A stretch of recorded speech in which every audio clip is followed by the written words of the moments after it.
দেশব প্রবাসী ভাইরা যে যেখান থেকে আমার এই অডিও প্রোগ্রামটা দেখতেছেন তাদের অভিনন্দন শুভেচ্ছা। চ্যানেলটা সাবস্ক্রাইব না করলে সাবস্ক্রাইব করে রাখবেন আর নিত্য নতুন ভিডিও পাওয়ার জন্য বেল ক্লিকশন বাজিয়ে রাখবেন। তো চলুন, সুন্দরী আপু কিসের জন্য প্রতিবেদন সামনে আসছে তার আজকে বিস্তারিত কথা ইউটিউবের মাধ্যমে তুলে ধরবো। চলুন কথা বলে আসি।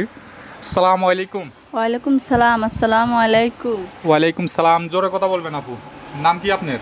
বৃষ্টি। বৃষ্টি আপু, আপনার দেশে বাড়ি কোথায়? নোয়াখালী। আচ্ছা, তো আপনার পরিবারে কে কে আছে বর্তমান অবস্থা এখন? আমার মা বাবা মারা গেছে, আমি নানার কাছে থাকি। আচ্ছা, তো ওইখানে কি আপনার জায়গা বাসা আছে? জি, আমার মা মরার পর আমার জায়গা জমি দিয়ে গেছে, আমি ওই জায়গা ঘর বাড়ি নাই। জি। বুঝছেন, আমার একজন গার্ডিয়ান দরকার, ভালো একটা গার্ডিয়ান দরকার। তো এখন বর্তমান অবস্থা কোথায় থাকেন আপনি? নোয়াখালী আছি বর্তমানে। এখানে কি নিজস্ব বাড়ি না বাসা ভাড়া থাকেন? নিজস্বই জায়গার মধ্যে আছি, বাসা বাড়িতে থাকি না। তো এখন নিজস্ব বাড়ির কাছে আছেন আপনি, ওইখানে কি আপনার ঘর বাড়ি আছে এখন? ঘর বাড়ি নাই, একটা ভালো গার্ডিয়ান চাই। এখন যদি কোনো ব্যক্তি আপনাকে পছন্দ করে অথবা মোবাইলের মাধ্যমে ফোন দিয়ে কথা বলতে চায় অথবা যোগাযোগ করতে চায়, কিভাবে করবে? এই যে আমার হাতে এখন বাটাম মোবাইল আছে, বুঝছেন নি, আমার টাচ মোবাইলটা নষ্ট হয়ে গেছে। যদি একটা ভালো মানুষ চাই, সে আমার পাশে থাকে, আমার একটা মোবাইলটা ঠিক করে দিবে, আমার সাথে কথা বলবো। আচ্ছা, বৃষ্টি আপু কতখানি পড়ছেন আপনি? পড়ালেখা করছেন কতখানি আপনি? এই ওয়ানতামিক পড়ছি।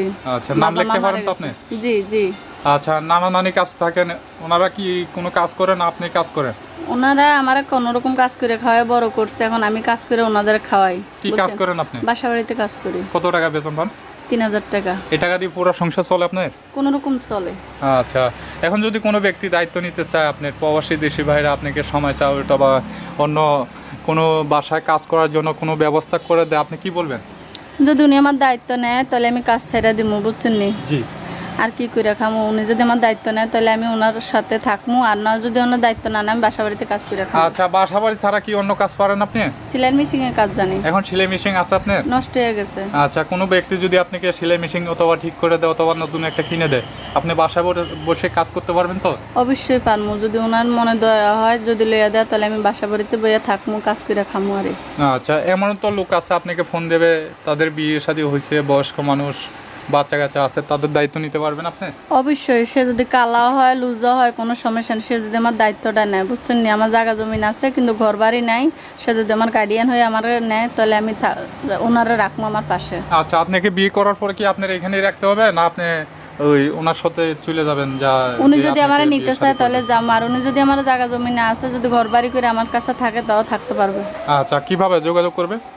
এই নাম্বারের সাথে যোগাযোগ করবো। আচ্ছা, নাম্বার আমি স্ক্রিনে দিয়ে দেবো, ঠিক আছে? আর কিছু বলবেন দর্শক ভাইদের উদ্দেশ্যে? না। আচ্ছা, তো দর্শক ভাইরা শুনতে পারলেন অসাধারণ জীবনে কাহিনী। আরও কিছু তথ্য জানা থাকলে ওনার মোবাইল নাম্বার স্ক্রিনে দেওয়া আছে, ওনার সঙ্গে যোগাযোগ করতে পারবেন।